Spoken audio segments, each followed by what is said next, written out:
Hey, my name is Jason. I'm the online campus director here at River Ridge Church. I'm here with Benji Cox, and Benji and I have been working together for a long time. We have been through lots of seasons and developments here with technology at River Ridge. We'll talk a little bit about that here in a minute, but this is obviously the last 8-9 months has been relatively crazy in terms of what we've been able to do and some of the technology advances that we've made. A lot of it was based on COVID and a response to that, but also were things that we've been talking about doing as a church. And so River Ridge Online originally was designed to be a resource for folks who couldn't make it to church on Sunday to be in person. COVID kind of accelerated our need to create a resource for people who couldn't make it to church. And so part of the vision that we have for River Ridge Online is to be a resource for folks to hear biblical teaching, to engage in worship on a Sunday morning, to take their next steps in their faith no matter where they're at. So any given Sunday, we have folks tuning in from not only in West Virginia, but many different states and sometimes other countries. So it's been quite an experience as we've kind of talked about this vision and where we want to go next. Yeah, like you were saying, it was originally, the vision for it originally was for River Ridgers that weren't here in the building before all this stuff started happening. And that's what we really focused on. Okay, what does our congregation need if they can't be here for their vacation or they're sick? Not COVID sick, just normal sick. and then everything, like you said, really got kind of accelerated. And we looked at this honestly when we couldn't meet as an opportunity creatively to, hey, maybe we can change some things. Maybe we can throw some more cameras in the auditorium since nobody's in there. How can this look? What opportunities do we have to make this more engaging? Yeah. You know, if you're not in the building, you know, how can it be more engaging if you have to be at home? And so we looked at that dynamic, and that kind of shifted our focus a little bit, our vision, and it kind of started making us think a little further down the road. So we've been recording sermons for a long time. In fact, 6-7 months ago, I was in the office and I found CDs where we used to record the message on a Sunday morning. I had them in Chad's original HTB. What was it? HNTB. Yeah, HNTB old firm that he worked for, the engineering firm. I stuffed a bunch of them there and I actually threw them on Andy's desk probably a year ago. So as you left the school years ago when we met in the school at West Tays Elementary, we'd hand you a CD with the sermon on it. So fast forward to today, we broadcast. Do they make CDs? I don't even know. My daughter, who's 17, knows what a CD is, but I know my little ones don't. So now you can not only go online and watch on demand, but you can watch live on a Sunday morning. We have a live host that's usually me on there, welcoming folks who are coming in online.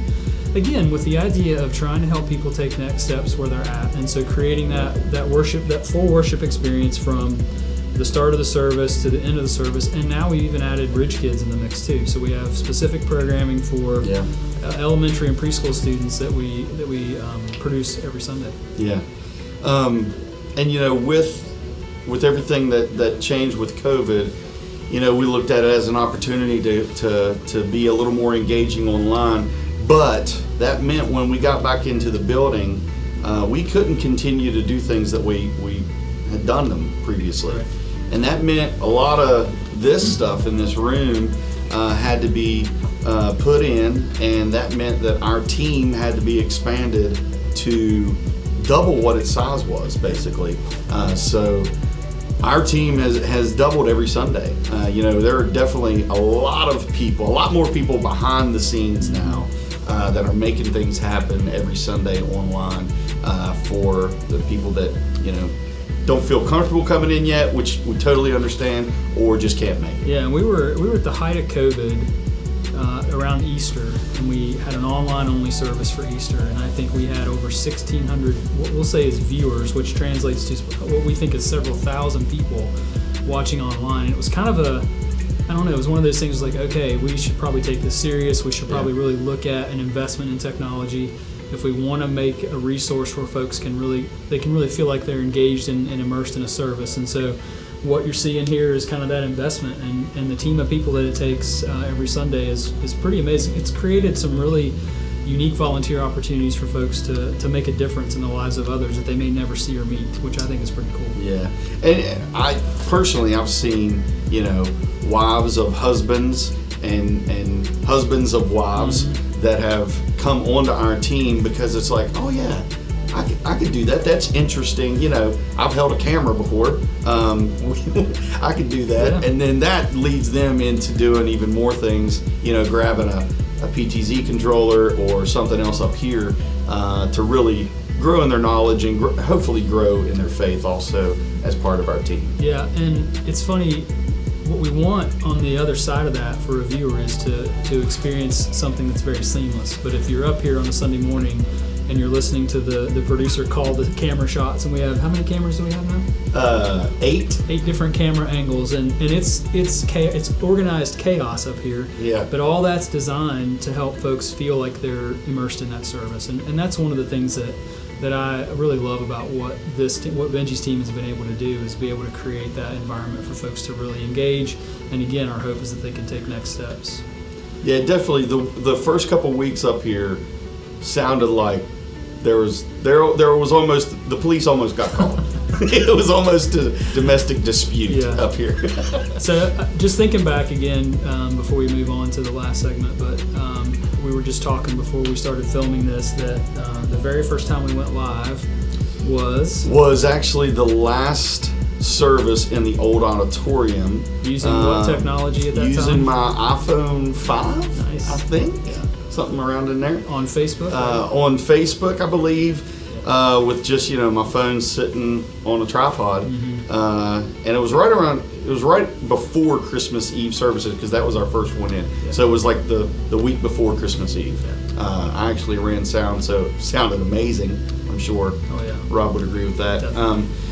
But yeah, that was our first time live, I believe. Yeah, we played around with over the years with different technologies, and Benji and I both spent a lot of time researching what would be the right fit for us as a church and our size and the capabilities with high definition and some of the other technology that we have. And so we landed on a particular company to broadcast our live stream for us, and then everything else gets done in-house, really. We have a team of people here that do all of it. Yeah, we send it to basically the provider, what we produce in-house, and they take it and get it out to the world.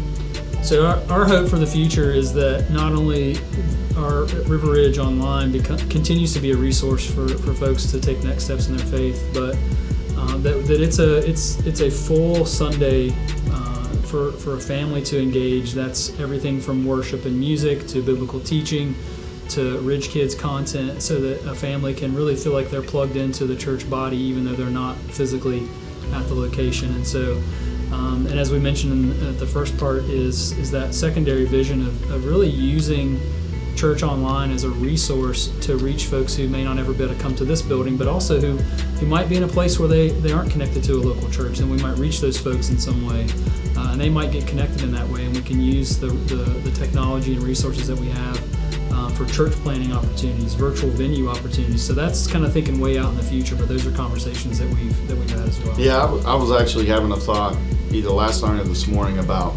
Barbersville and our hopes, or what we felt like, God's laid out before us as a vision for what that looks like.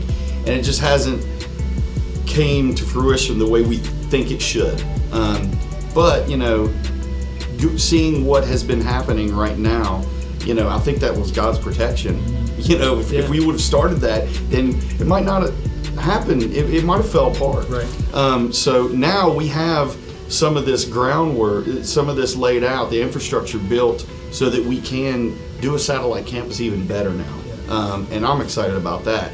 So, like this week, we did a virtual message in-house. Right. So that gave us a really good look at what a satellite campus might look and feel like from a live auditorium, having live worship and a virtual message. Yeah. All kinds of options out there. Absolutely. So our ultimate goal again is to create ways for folks to continue to engage with us as a church and to take their next steps in their journey with Christ. And we're prayerful and hopeful that folks who are watching and participating online are doing just that. And so we thank you for being a part of that. If you're a part of River Ridge Church, then you're a part of reaching folks who you may never see and may never get to know. So thank you.